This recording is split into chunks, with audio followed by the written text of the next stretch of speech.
Israel inako ang pag-atake sa Beirut, Lebanon. At dating US President Donald Trump uupo sa victim interview kaugnay ng assassination attempt. Si Joy Salamatin sa sentro ng balita.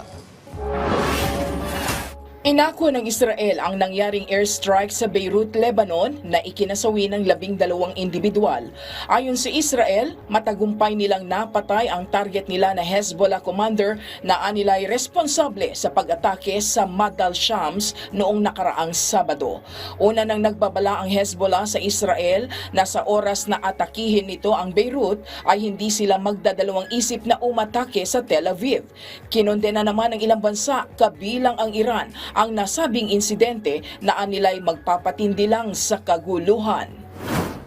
Uupo sa isang victim interview ng Federal Bureau of Investigation si dating US President at Republican presidential nominee Donald Trump.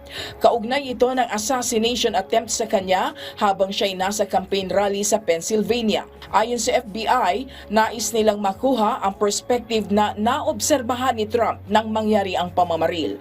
Sa kabila naman ng mga ebidensya na hawak ng otoridad, blanko pa rin ang mga investigador sa motibo ng nasawing gunman na si Thomas Matthew Crooks. Dismayado naman ang organizers ng Paris Olympics matapos ipagpaliban ang men's triathlon ilang oras bago ito isagawa. Lumabas kasi sa mga pagsusuri sa kalidad ng tubig sa River Seine na napakarumi nito para paglanguyan. Sinisisi ang malakas na pag-ulan noong nakaraang linggo na nagdulot nito.